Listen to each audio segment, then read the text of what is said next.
Assalamualaikum warahmatullahi wabarakatuh. Kami dari kelompok 5 yang membahas mengenai regulasi perdagangan berbasis aplikasi dan peran OJK dan PPTK dalam pengawasan tindak pidana digital. Dalam hal ini kami berfokus membahas mengenai regulasi di bidang perdagangan aplikasi dan juga bagaimana peran OJK dan PPTK dalam pengawasan tindak pidana digital. Sebagaimana diketahui, berkembangnya kegiatan masyarakat itu diikuti oleh berkembangnya digitalisasi yang ada. Nah, saat ini digitalisasi memang sangat berkembang pesat, khususnya dalam bidang bisnis. Sebagaimana diketahui, masyarakat sangat gemar untuk melakukan kegiatan jual beli ataupun kegiatan lainnya yang menggunakan internet sebagai wadah untuk melakukan transaksi. Hal ini biasa kita sebut e-commerce, sebagaimana yang biasa digunakan seperti Shopee, Lazada, Tokopedia, dan lain sebagainya macamnya yang merupakan pendukung masyarakat dalam melakukan kegiatan ekonomi. Namun, berkembangnya kegiatan masyarakat tersebut juga harus dibarengi dengan hukum, karena dalam melakukan suatu transaksi ekonomi tentunya kita tidak terlepas dari potensi-potensi yang membahayakan, baik itu yang membahayakan pelaku usaha ataupun konsumen. Nah, dalam hal ini ada beberapa regulasi yang kami kutip, yaitu ada Undang ITE yang saat ini sudah dilakukan revisi tahun 2024, jadi ada beberapa perubahan 2016, 19, dan 2024.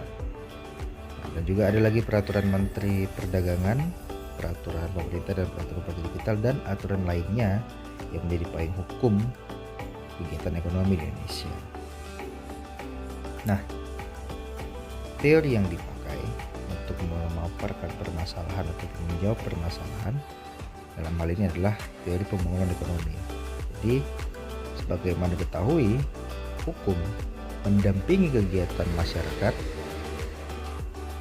tidak sebatas pendamping yang sebagaimana kita ketahui, karena hukum selalu mengikuti bagaimana kegiatan ekonomi, dan hukum menjadi suatu alat yang membatasi tindakan ekonomi yang lebih batas.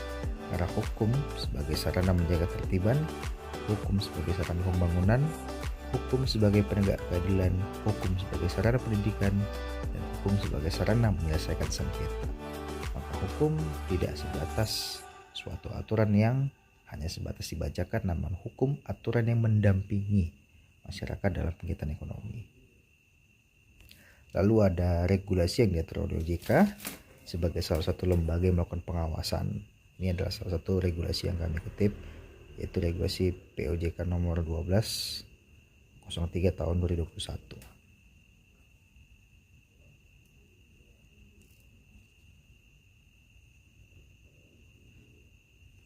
Selain otoritas jasa keuangan, ada lembaga lainnya yang dapat melakukan pengawasan, namun konteks pengawasannya tidak sebatas ataupun dalam lingkup pengawasan langsung, melainkan pengawasan aliran, yaitu PPTK.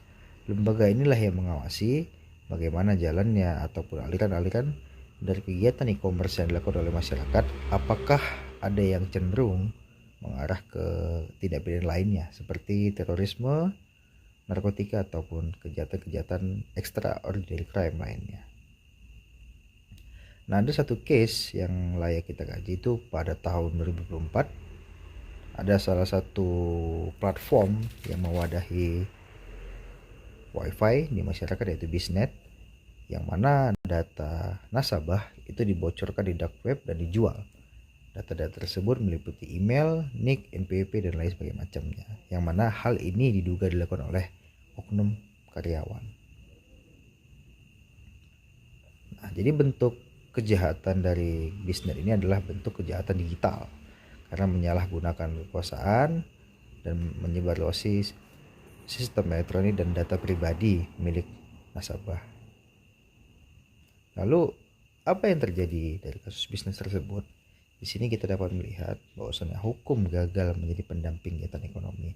Padahal sejatinya hukum merupakan suatu alat yang menjadi pelindung, suatu alat yang menjadi memberikan pembelajaran bagi masyarakat, pelaku usaha, dan bagi para pihak yang berkepentingan lainnya. Nah, jadi dalam kasus kebocoran ini kita lihat hukum tidak menjalankan fungsinya sebagai alat untuk membangun atau sebagai alat untuk mendampingi. Karena hukum tidak mampu untuk menyelesaikan persoalan ini. Apakah ini terletak pada permasalahan substansinya? Sepertinya tidak, karena ini letak permasalahan dalam struktur hukumnya. Artinya, aparatur penegak hukum, pemerintah tidak mampu untuk menjalankan tugasnya. Karena dari segi substansi hukum, regulasi yang ada cukup baik, tidak ada persoalan. Maka dari itu, untuk mencapai tujuan hukum ketertiban, itu harus sinergitas antara aparat penegak hukum dengan substansi hukum dan juga masyarakat yang menjalankan aturan hukum tersebut. Dalam kerangka penegakan hukum koordinasi kelembagaan, OJK, PPATK juga harus bekerja sama. Mengapa demikian? OJK sebagai lembaga yang melakukan pengawasan, PPATK lembaga yang melakukan pengawasan ataupun audit keuangan yang terjadi. Nah, maka OJK di dalam lapis pertama, PPATK dalam lapis kedua untuk memeriksa apakah aliran dananya ada indikasi-indikasi kejahatan lainnya. Nah, maka dalam hal ini dapat kita simpulkan, regulasi perdagangan berbasis aplikasi pada dasarnya dibentuk untuk merespon perkembangan teknologi digital yang mengubah pola transaksi. Dan OJK dan PPATK adalah lembaga yang melakukan pengawasan dan dapat mencegah terjadinya tindak pidana digital.